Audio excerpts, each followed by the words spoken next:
খুনি হাসিনা এবং তার দোসররা সব দিক দিয়ে চেষ্টা করছে আমরা যেন সফল না হই, এবং কোনোভাবে যদি আমরা ব্যর্থ হই, আমরা যারা এখানে রয়েছি কারোরই অস্তিত্ব খুনি হাসিনা রাখবে না।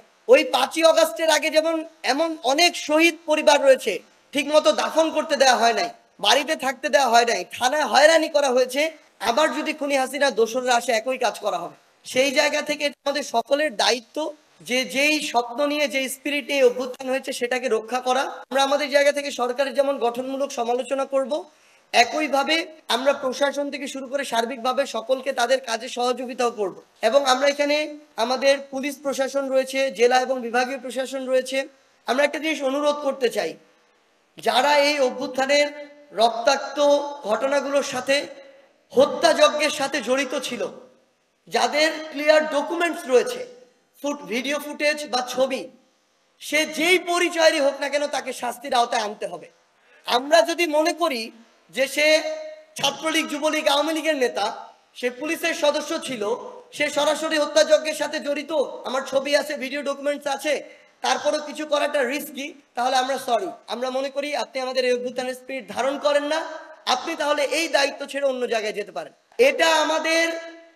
এটা শুধু আমাদের নয়, এখন যারা প্রশাসনের দায়িত্ব পালন করছে এটা তাদের অস্তিত্বের সাথে সম্পর্কিত। তারা আজকে এই জায়গায় এসেছে এই অভ্যুত্থানের ফলে, এটাই সত্যি কথা। এটা যদি না হতো, হয়তো তাদেরকে কোনো জায়গায় পুলিশ লাইন্সে রাখা হতো, কোনো জায়গায় ট্রেনিং সেন্টার রাখা হতো, কোনো জায়গায় বান্দরবনে পোস্টিং রাখা হতো। এটাই হয়েছে, আমরা তো এখন দেখছি। তো আমাদের বিনয়ের সাথে এটা অনুরোধ, দয়া করে যাদের এগেইনস্টে ডকুমেন্টস আছে তাদের বিচারিক প্রক্রিয়া যেন বিন্দু মাত্র কোনো দয়া দেখানো না হয়। এটা যদি করা হয়, একজন একজনের জায়গা থেকে যদি এটা করে, এবং সামনে পিছন থেকে প্রত্যক্ষ পরোক্ষভাবে যদি অনেকে এটা করা শুরু করে, এক সময় দেখা যাবে কোনো বিচারই হচ্ছে না। এবং ওই মিশরে যেটা হয়েছিল, যে অসংখ্য স্বপ্ন দেখানোর পরে সরকার আসলো, এরপরে 1 বছর পরে সেই সরকার আর টিকলো না, নতুন করে সামরিক শাসনের হাতে গেল, দেশি বিদেশি চক্রান্ত শুরু হলো।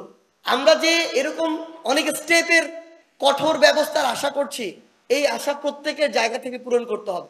বর্তমানে আমার যে ভাই কনস্টেবল, তাকেও দায়িত্বের সাথে দায়িত্ব পালন করতে হবে, যিনি বিভাগীয় কমিশনার তাকেও দায়িত্বের জায়গা থেকে পুরো দায়িত্বটুকু পালন করতে হবে।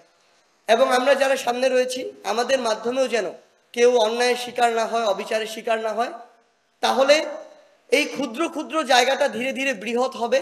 দিন শেষে যেই স্বপ্ন নিয়ে এত রক্ত দেয়া, এত জীবন দেয়া, সেটা পূরণ হবে না। কালো শকুনদের যে খারাপ নজর, যে চক্রান্ত, সেটা শেষ হয়নি।